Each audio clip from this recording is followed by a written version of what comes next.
Hello everyone and welcome back to another Strigoi video. We're doing some more Lumineth content today. It's only me today, Jonas, and no Ryan, because this is not really a typical video that we make. I'm doing a Theorycrafting video, and to be honest, I've never really been keen on them because I always thought like, what do people actually know? And isn't it just wish listing? So I've really tried to take an analytical approach to this video, so I hope it's still the usual Strigoi content that you expect, as in well thought out and a little bit researched at least. So it's not just me wish listing things, but I also don't actually have any inside information except for maybe points cost, which I will mention throughout the video. So take all of this with a grain of salt, but because it's just made up, but it's all the made up stuff is coming from an analyzation of the godlike warscrolls that we will see in a bit in this video. So before we actually come to the possible warscroll that he might have and the possible abilities that might be on that warscroll, we actually have to compare the god models that we have seen so far with their 3rd edition version, and see what are the things that usually change for those god models and so on. Then we'll look at the warscroll identity, what was on Teclis' warscroll, what made his warscroll so Teclis-y, I suppose. And then we'll move on to the abilities that I think he might have, and then we'll finish off the video with some closing thoughts. So for the god models, I want to look at Allariel and Nagash specifically because those are the two ones that I understand best. But I also spoke about Morathi, or I will speak about Morathi and Kragnos in this video, just to have all the 4 models that we've seen so far for the godlike comparisons. So we'll look at what remained the same, what got worse for most of the god models, and what got better. And is there a general consensus that we might draw from this? So for Nagash, we actually see that his warscroll has a lot of similarities. We will talk about his stat wheel and attacks in a moment, which all remained very much the same. But also we see a lot of returning names from the abilities on his warscroll, reappearing here on the 4th edition warscroll. Keep in mind that the things like the wizard's explanation on his 3rd edition warscroll, the War Master keyword, the fly keyword, and so on, that all move to his keywords. So it's normal that we lost a little bit here, at least in the text department, but we retained most of the cool stuff. So let's look at what we actually have on this warscroll. So as I said, the weapons and stat wheel are for Nagash specifically very much the same. For all god models, we will probably see that the stat wheel is very alike to what they are now in 3rd edition, but the weapons vary from god model to god model. His identity is also still the same, and they really worked on that throughout 4th edition, or throughout the process of making 4th edition.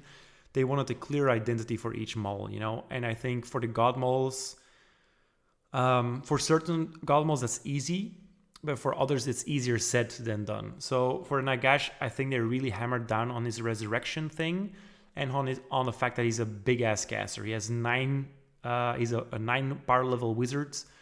He has a strong spell. He can return units with his Supreme Lord of the Undead, so that's still there. And then all of the signature abilities that he are usually still on that warscroll as well. Same for Allariel, same for Morathi and Kragnos, but they've been tweaked a little bit. They've, I feel like they took away the variables a little bit, as in they gave more 4+ and 3+, but less spiky damage or spiky success chances, just so that they'll be easier to price. Because so far, god models either have been well priced, and then they were taken in almost any army that they could be taken in, or they were way too expensive. For example, that's been the case for Nagash for a very long time. He's just way too expensive for what he is. Some people made him work, especially in OC Bone Reapers, but in all the other armies he was very hard to pull off, unless you went the full skeleton and zombie build. And even then, I feel like that build worked mostly because of the zombies and the skeletons, and not so much because of Nagash. As for his improvements that he got, he's a static 9-cast wizard now. For Nagash specifically, obviously we saw his brackets going away. He retained all of the top brackets, which is amazing for his stat profile, but he also retained his spellcasting prowess. He actually got better even. He moved from 8 spells to 9, so that's pretty big. And he got a 5-up ward. Now, I do want to say that I know that that's not actually a buff, because he had an ability on his warscroll that said all death units holding within 12 inches gain a 5-up ward, which is something that, affected him as well, obviously. So he always had that 5-up ward anyway. But the fact that it's now on his keywords and that it just didn't go away is a nice touch to me. And we see this for the other god models as well. Spoiler. That they all gain or retain awards. More on that later. For his nerfs then, also a lot of things that I expect for all the god models. So army buffs are usually going away a little bit. I think they want to really hammer down on the fact that god models are amazing, awesome, as in the literal meaning of the word awesome. Like they fill you with awe. And that feeling, you get that more from being, strong on their own than buffing other units. Teclis, for example, is not as awe-inspiring as Morathi, for example, or Kragnos, because Teclis is a buff piece in our army, while Morathi and Kragnos are mostly solo pieces that do work for their armies as well, obviously, but they're all very solo-centric as well. I feel they're moving all the god models more to that solo-centric role. His casting bonuses have been reduced a little bit, which is, something that we've seen on all warscrolls. He has fewer abilities, obviously, which is in the end probably a good thing, because that'll make him more affordable. And his strong abilities have been limited, and that's also something that we see with the other warscrolls. As I just said, there's less of spiky results, so his Supreme Lord of the Undead can still return a unit, but it can only do it once. But now it can be on any death unit that's not a hero and not a unique unit, which is cool. It gives you a little bit more of what's the word I'm looking for? Variety on what you can bring back, but it's only happening once, so you don't get that feel bad as an opponent that it triggers every hero phase, for example. But you could only do it on weak units back then. Onto Allariel then. Now she has gone through different changes than Nagash, although there have been some similarities as well. I always leave the 3rd edition scroll on here for a second in case you wanted to pause and quickly compare them for yourselves. But what remains the same for her is her stat wheel. Her move, she went down a little bit, obviously. But if you compare to how she could bracket down to an even lower value, it's pretty much the same. Her identity is still the same, so healing and resurrection is still an Allariel thing. She'll heal herself as she did before, and she'll resurrect stuff as she did before. To be fair, she only resurrected herself and she had the summoning ability. Now that's been tied into one ability, which is also something I expect them to do for Teclis, but we'll get to that later. Her signature stuff is still on there. The Metamorphosis, the Living Battering Ram, the Life Bloom. It's still there. Her resurrecting herself is also still there. But it's all been tweaked a little bit to bring it into the 4th edition century, I would say. That's a history thing. The 4th edition vibe. As for improvements, she got a lot more melee value, I feel, with the Spear of Kurnoth finally appearing as a melee weapon as well. She lost her claw, but it was usually, a bit of a non-weapon.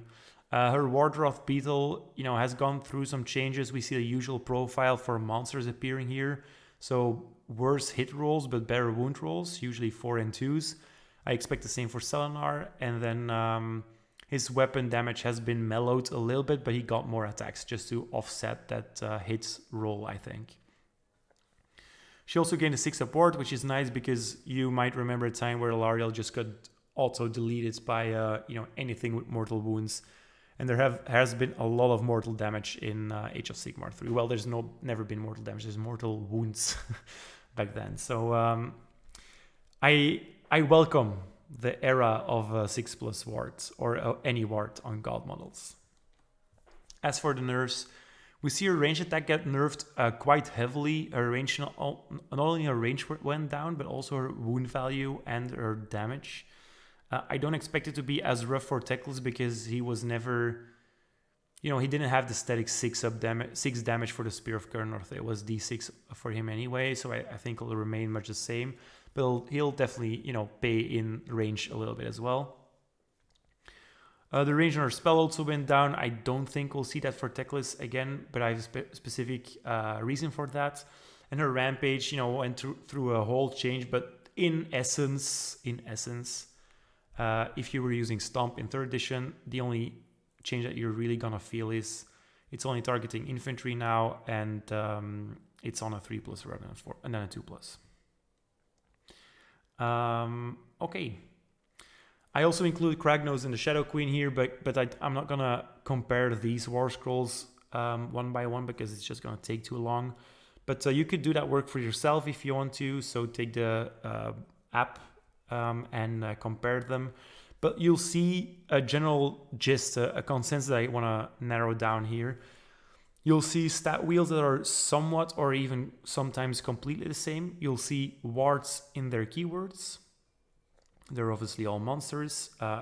Morathi Kane obviously is an exception.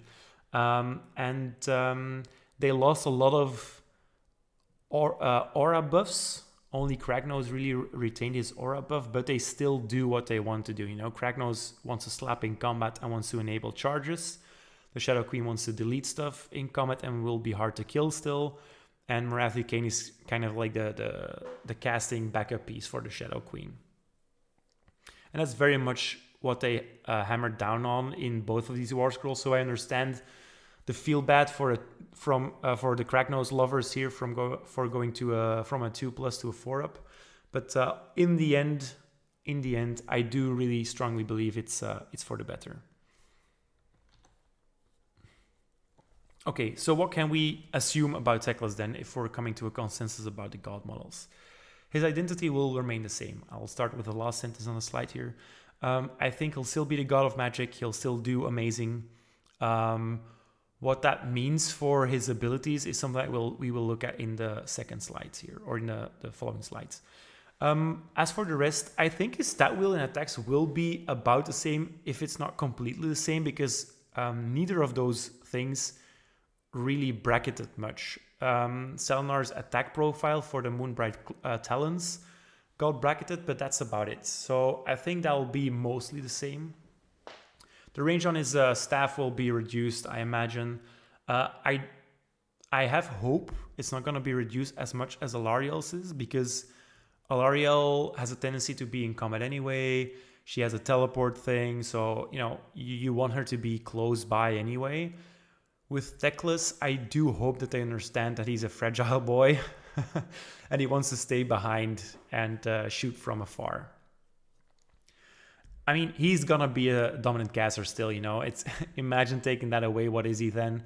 That is such a thing that's tied to his identity that I can't imagine them taking away the caster thing, since he's a god of magic. But what that will mean for his War Scroll, I'm not actually completely sure about. I have a suggestion on the War Scroll in a bit, but I'll also let you guys know what I could also see happening for him. I think they'll give him a 5+ ward, mostly because he used to have the protection of Teclis anyway on himself at most times. So I think they'll move the protection of Teclis to his keywords, and then just want us to use the protection of his spell on him instead. So they'll probably drop the protection of Teclis, give him the ward, which is fine by me because I don't want to take the first turn every time, and at least he's going to be safe then because he has that 5+ ward. I think 6+ is a little bit too weak for him. He's the god of magic after all. He surely has a strong magic shield. A lot of god models have a 3+ or a 4+ save, but then extra defenses. Kragnos has his shield. Allariel is a 3+ save, but has a resurrection thing.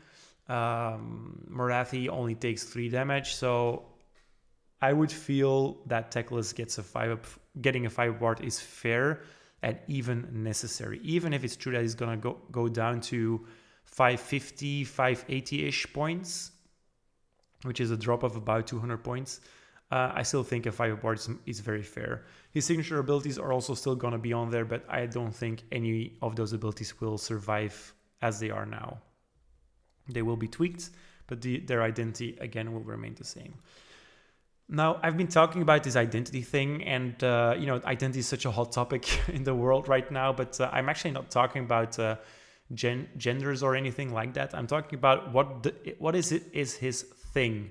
What's Teclis' shtick, and I kind of came to the conclusion that he's kind of fulfilling two roles, as long as Tyrion's not here. He's a god of magic, but he's also the god of the Lumineth Realm-Lords, and they try to make him do both on his war scroll, and I don't think that'll be the case when we see his new war scroll. I think he'll be mostly the god of magic and maybe do a little work because he can still cast helpful spells for the Realm Lords, but I don't think he'll be as buffing and protecting as he was before, which is fine. My wish is that he's cheap enough that when Tyrion arrives, that we can take both of them, and it might only cost like 1,100 points or something like that, just enough to run a couple of Wardens and Stone Guard or something like that, and then just slap with magic and melee and fire prowess. So yeah, that would be so cool. So for his god of magic, what makes him the god of magic? I think it's strong spellcasting, knowing a lot of spells, and being good at unbinding. Now, I know a lot of you Lumineth players out there are, either sighing or giggling by now because, most of us don't expect him to know a lot of spells anymore. We're in this weird place where the article gave us nothing about more spell lores, while they did so for Zinj. But then Rob from the Honest Wargamer did say that there were going to be more spell lores. He said 2 spell lores, which is a little bit weird to me as well, because then you have the Hish spell lore and then what's the Temple spell lore? Or did he mean 2 spell lores? Did he mean the manifestation lore maybe? I don't know. So I don't think Teclis will know a lot of spells anymore. But he might still be good at unbinding. And he might be... He'll still be a strong spellcaster, I have no doubt about that. Then what made him the god of Lumineth Realm-Lords? Well, he was a buffing piece as well. He had that +1 to cast and unbinds for units within Selenar's aura. With all of our generic Venari units losing their wizard keywords, I would actually be fine giving this ability up. If it's just to buff the Cenari wizards, the Stone Mage and the Wind Mage, I think I'd rather take a point decrease and not this ability on his war scroll than having this ability and still paying the same amount of points for him, because his effectiveness has just been reduced so much because Venari can't cast anymore. He also protected them from harm in multiple ways. He had the 5-up ward spell, obviously, but he also had the bouncing off, the spell bounce ability. As I mentioned, I really can't see them giving him protection of Teclis still. It would make so much sense to just have it on, just have the protection of his thing. It also never said there that it could not be cast with protection of Teclis. So that's a thing. And they buffed the range from 9 to 12. I think they buffed that because the Teclis is gonna lose it. But that's my prediction. The spell bounce, it's actually a great time to have that spell bounce now with all the manifestations running around, for free at least. But I also see that going away. He was also our War Master, and I'm 100% sure he's still gonna be our War Master, obviously. So what does a war scroll look like for Teclis then? Well, his stat wheel, as I mentioned, is going to be the same thing. I would actually, in Dutch, we say that I would dare to put my hand in the fire for that. So I'll roughly translate that phrase as I just did for you guys. And I'll say that I would dare to put my hand in the fire for his stat wheel remaining the same. well, the same. Obviously, the 10 bravery is going to be swapped for 5 control, but I don't see them bringing it up to a higher control value. I don't really see them changing his save.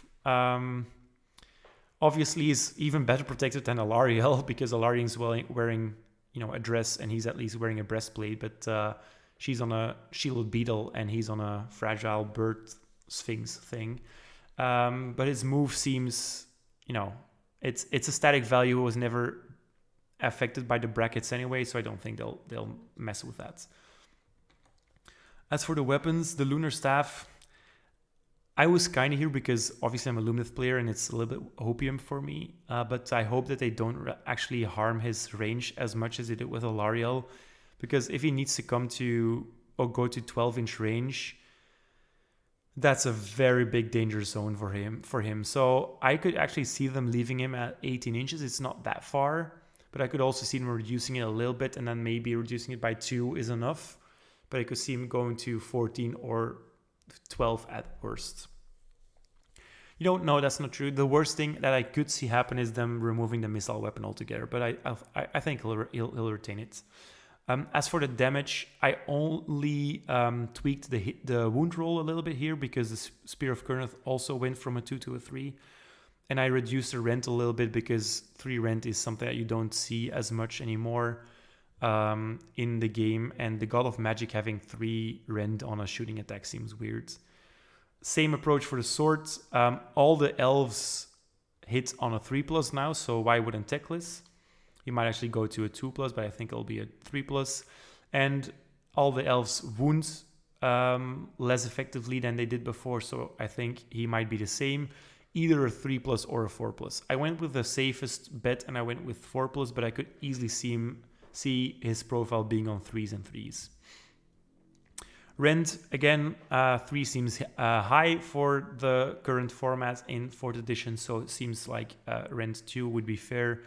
And then balancing out the D3 damage to a 2 seems also pretty good. As for the talents, I kind of went on a limb here, and I dare to say that they're going to leave him at 6. Because Selenar's profile was never very impressive to begin with. It did fine against smallish things, but if you wanted him to deal with a sturdy unit, it would just not work. So I am almost 100% sure that they're going to neuter his hit roll from a 3 to a 4, and then improve his wound from a 3 to a 2, because that's the monster profile we've been seeing even on all the god models.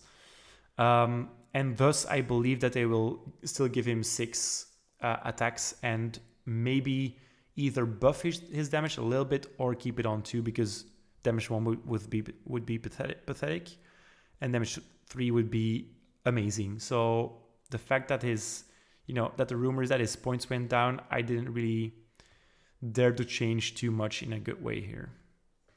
As for the keywords, this might open up some discussion here. He'll obviously be a War Master, he'll be a monster, he'll have Fly, he'll have Unique, he'll be a hero. As I mentioned, I think he'll have a 5-up ward, but he'll probably be a Wizard 4. Now that's something that we couldn't see on his warscroll before, obviously, because that was reworded here. But since things interact with the power level of wizards now, you need it too much for your wizard to make sense. So I think it'll be on his warscroll now. I could even see his spells going up a little bit, but then that would hardly make sense if there's not enough spells in the book for him to cast if he's bringing along a couple of wizards. So Wizard 4 is something that I expect. And then I expect his abilities to interact with that power level.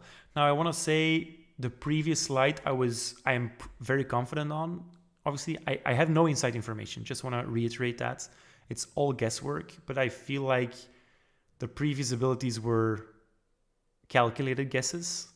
Here, things get a little bit more vague. We're going into that gray zone where we know that we're going to have to reduce all of his stuff to 4 abilities plus the 5th ability is always battle damaged.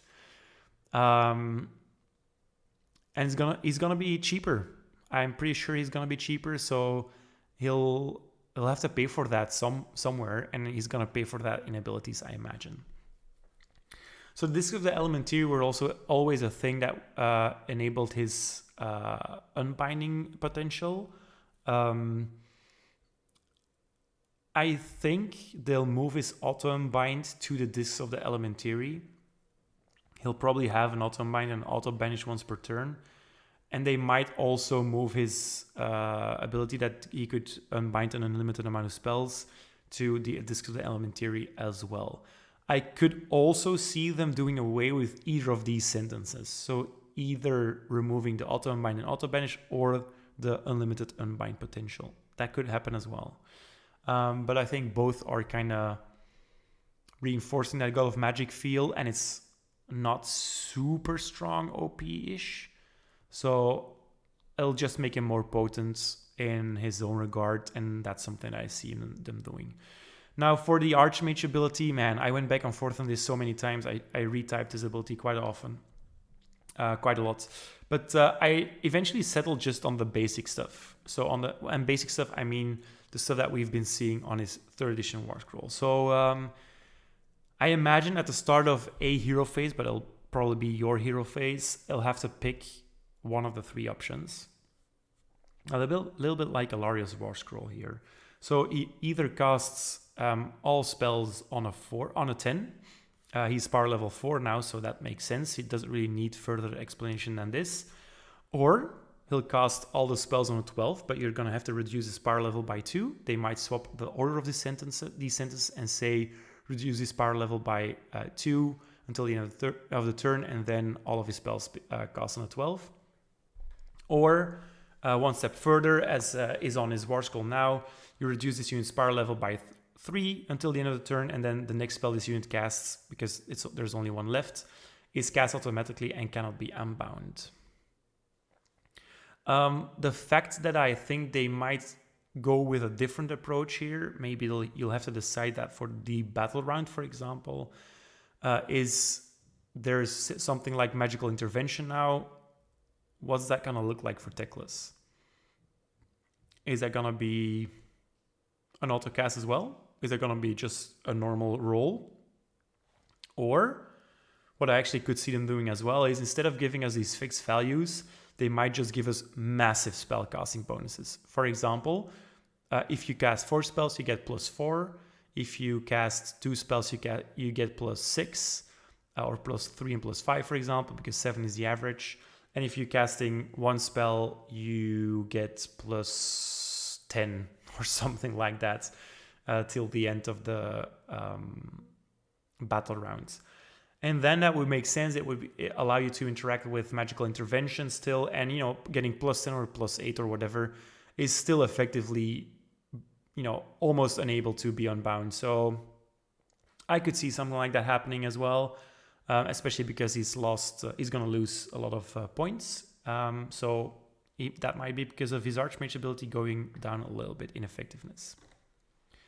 Now we've got 2 abilities left, and GW is going to want to give him a Rampage because he's a monster and they want to do it that way. It's going to feel weird to see a Rampage on his warscroll because he just doesn't want to be in combat. So I try to push a couple of his abilities on his warscroll into a rampageable thing, and eventually I ended up with this one. And I actually quite like the design of this, although it can be tweaked still, obviously, and you guys will probably have some great suggestions. Leave them in the comments. So the aura of Selenar might actually be the Rampage. So in any charge phase, I don't think he has to charge or something like that, but just in a charge phase, if this unit is within range of a manifestation, so it could be yours as well, you can roll a die on a 3+, that manifestation is removed from play.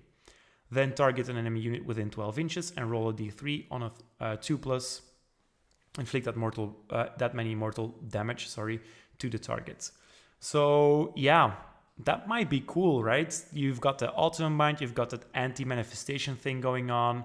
It's like Selenar's aura just makes him go poof, and then the magical energy bounces to somewhere else, and that's kind of reiterating that Seeing Stone is Selenar ability. I also could see them do something like target all enemy wizards within 12 inches and roll a d3 for each. That could also work. We were seeing that more and more on the Rampage, that they specifically target a keyword. So the Seeing Stone of Selnar targeting wizards or being anti-wizard E is obviously also a thing that could happen. So yeah, I could see that happening. That would still feel very Teclisy, right? As for the Storm of Searing White Light, I fully expect them to give Teclis that spell and not the protection of Teclis. He might still have both. Could be. But if it's only one spell, it's going to be the Storm of Searing White Light. It's such a flavorful ability. It's going to have to be on there. If it's not on there as a spell, it's going to be on there as an ability or as a Rampage. Suggestions for that in the next slide. In the end, I stuck with the same ability, pretty much. 10 casting value, 18 inches, on a 1, nothing happens. 2 to 4, D3 mortal wounds, 5, 6, D6 mortal wounds, or mortal damage, obviously. Now, I could see them doing something different here as well. Since they want to reduce mortal damage throughout the game, I could also see them rephrasing this as roll a d3 for each target within range and inflict that amount of mortal damage. That would basically mean that a roll of a 1 or 2 would inflict 1, on a 3 and a 4 would inflict 2, and on a 5 or 6 would inflict 3. Obviously, that's bringing down his effectiveness by quite a lot, but then we are, as I mentioned, in an era where there's less mortal damage around, and they specifically want to avoid 5 or 6 damage in one go, mainly because they don't want units to get one-shotted, I think. So his 1 results would obviously be better. Sometimes you roll that 1 or 2 damage for the 5 or 6 anyway, so it would only make his spiking damage a little bit more in line with the less spiky abilities from the other god models, so I could see them neutering Storm of Seeing White Light that way. But I wouldn't necessarily mind as much if he became much cheaper because of that. So yeah, apart from adding the battle damage to that War Scroll, that's kind of what I expect from him. What do you guys think? Would you do any different suggestions? Let your fantasy and your creativity run wild, guys. Please let us know in the comments. I think I might be close with some of this, but I am much less sure of the abilities than I am of the stat wheel and the attack profile, for example. So I'm guessing I'll have 30% spot on of this entire War Scroll, and then maybe 20% or 30% more that it's close. And then the full other 40% will be a surprise. We'll see. But yeah, as for closing thoughts, guys, what will probably be gone on his War Scroll is his Ward spell. I've given my explanation for that. Protection of Hish became a longer range. So I think it's just too close to Protection of Teclis now to be in the game, to both be in the game. He'll lose some buff to their units. There's just no reason for him to give +1 to casting anymore. Or there's less reason now, at least. And I don't think he'll retain his spell bouncing stuff. Because it's going to be so hard to word that for how manifestations work now. Is it going to work on manifestations? Is it going to bounce back to manifestations? I think they'll make him interact with manifestation in his Rampage abilities. So what might he gain? This is really wishful thinking, you guys, but I really hope that he's gonna retain some way of magical quantity, as in that he'll still know a lot of spells. And if there's no second spell lore for the Lumineth Realm-Lords, I hope they might actually allow him to take a second manifestation lore, either for himself or for his entire army. That would still feel very cool, and it would give him the flexibility to select to do something that other units would not be able to do, and it would make him feel like a very strong spellcaster indeed. What I do think he'll mostly have, so I'm quite sure about all of this, is I'm pretty sure it's still going to be dominant in casting. That feels like a guarantee. He'll probably still have some way to deal magical damage. It's just such a big part of what he used to be for the army, and I'm pretty sure he's gonna have a ward save. He might only have a 6-up ward, but then that's making him much more fragile than the other gods. So he's gonna have to be way cheaper than they are in that case. But I might guess on a 5-up ward. Yeah, and that brings to the end of this video, you guys. First of all, I really want to thank you for watching. If you've been following our Faction Focus series, you know that Ryan and I really thrive on your guys' inputs and positive vibes in the comments. So please leave a like and leave a comment below the video telling us what you thought about this video. Do you like this kind of content? I'm usually not that big on theory crafting myself, but I really try to give it the Strategoy mark of approval or seal of approval by doing some analysis in tandem with the theory crafting. Do you have any suggestions yourself for Teclis' warscroll? I'm really curious. I wanna have a conversation about this. So let it be known in the comments what you think about Teclis for 4th edition, or check us out in Discord and come talk about Teclis there. You can also subscribe because I am fully planning to doing a Lumineth Realm-Lord index review with either Ryan or Secret, or maybe both of them, to give you guys the best content that's out there for the Lumineth Realm-Lords. So stay in touch, guys, and we'll see you in the next video. Bye bye.